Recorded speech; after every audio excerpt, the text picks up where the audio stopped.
Good evening, ladies and gentlemen, and happy Friday, everyone. I am your meteorologist, Liam Kenny, and we have a lot to talk about tonight, ladies and gentlemen. We recently had a major hurricane that made landfall in Mexico that is eventually going to impact us in the U.S. This is Hurricane Eta, now Tropical Depression Eta.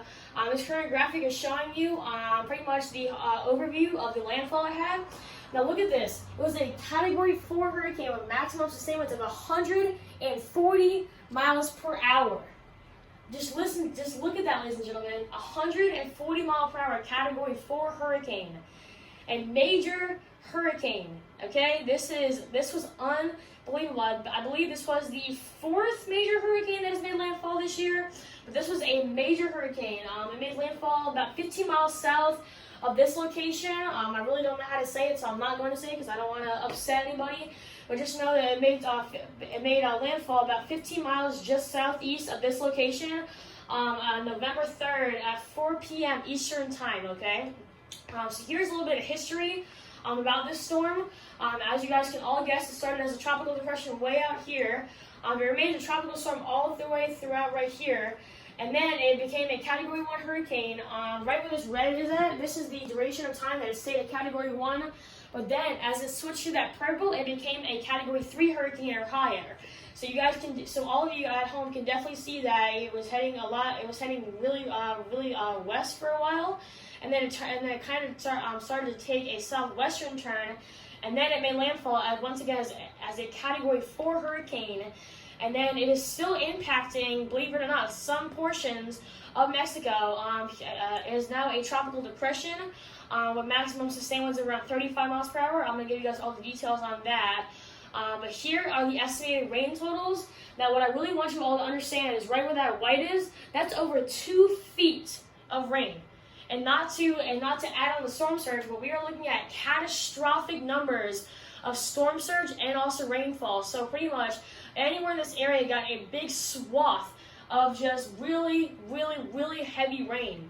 So here's a current video of some of the damages while it made landfall, and you guys can really hear the wind sounds of the eye coming on shore, and just look at some of these damage shots. Hope you guys can hear the sound good enough.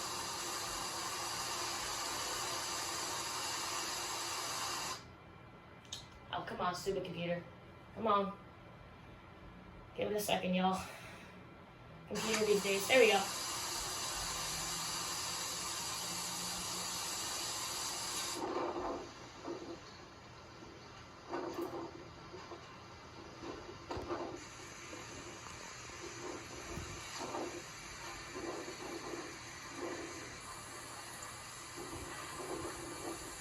Look at that tree behind him. Oh, come on. Give it a second again.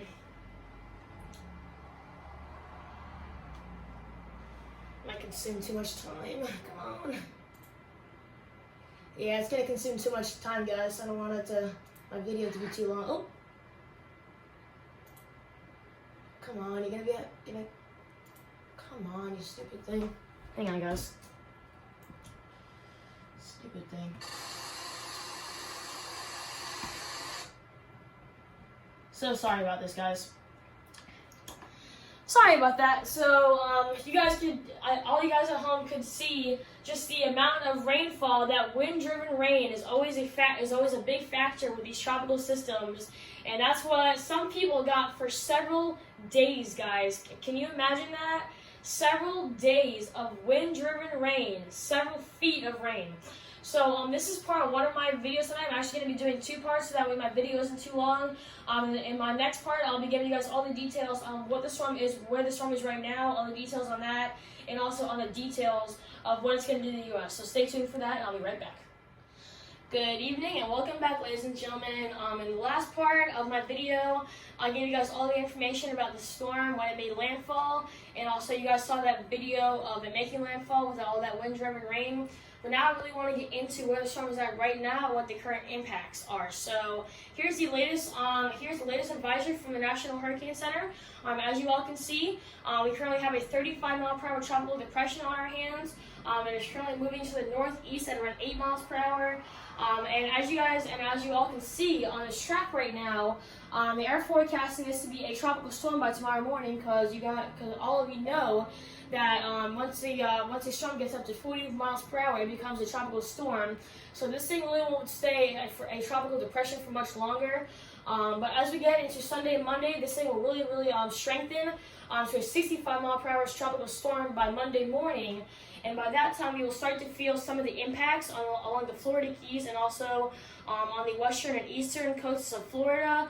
I don't really think this will be much of an impact for the Georgia and the Carolinas. Obviously, it is not out of the question, but it is not really likely that we will see any impact. So if you're either in Georgia and the Carolinas, this is not really something that you have to worry about. This is just pretty much something, once again, a Gulf Coast problem, as most of the storms have been this year. So thankfully, as you all can see, they're not forecasting this to get to hurricane strength, which is great news considering how many hurricanes we have had made landfall this year. So, but this is definitely something that we have to keep an eye on, especially for the eastern and western Florida coast, okay?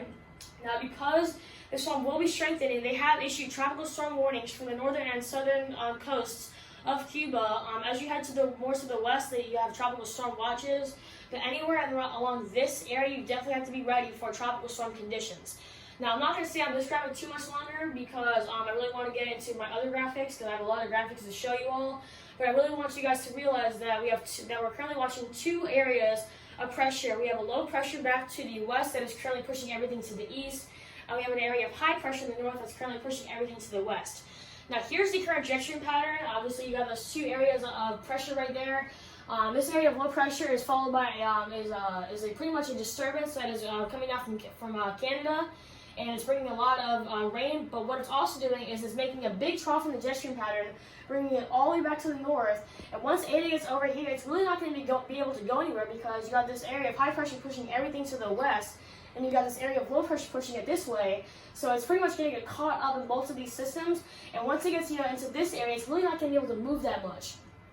And also, another reason why it really won't be strengthened that much is because we have a lot of wind shear in the upper levels of the atmosphere that is also, pretty much enhanced by that jet stream pattern that is pretty much flowing, from the southwest to the northeast. So all of these ingredients are really not going to be able to strengthen the storm, and that's also the reason why this storm, once it gets pretty much, right just to the southern parts of Florida, it really isn't going to move that much at all, and it's really not going to strengthen at all either.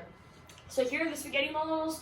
As I just said, it's going to be heading to the northeast, making landfall somewhere along the Cuban coast. I'm not sure exactly where, because you guys can all see on these spaghetti models that they're taking, no models really agree where on this storm is going to go, but they can all agree that once it gets to this part, as I just said, it's really not going to be able to go anywhere, because you got two areas of pressure that are going to combine, and it really won't bring the storm anywhere. So here are the estimated rain totals that we're going to be seeing with this storm. You guys can all see anywhere around Miami, we're forecasting anywhere from 5 to 8 inches of rain. Thankfully, no one lives out here in the middle of the Caribbean Sea. That's where they're forecasting up to 12 inches of rain. But this really won't be a washout of any sort, just a few inches of rain.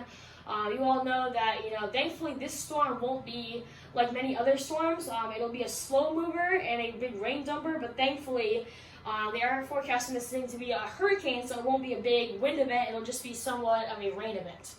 So, but because this thing is a tropical system, they have issued the tropical storm force winds possibilities. Obviously, as you get closer to the center circulation, you have a better chance of seeing the highest winds. But if you're anywhere, south of Miami, you have the best chance. But if you're really anywhere north of Miami, you have about a 20% chance, so not very likely, okay? So this is what, once again, we currently have on our hands, a 35 mile per hour tropical depression forecasted to upgrade just below a hurricane strength, but it really won't be as bad, thankfully, considering how many hurricanes we have had this year. So that is all I have for you guys. Thank you guys so much for watching, and I hope you guys have a great weekend.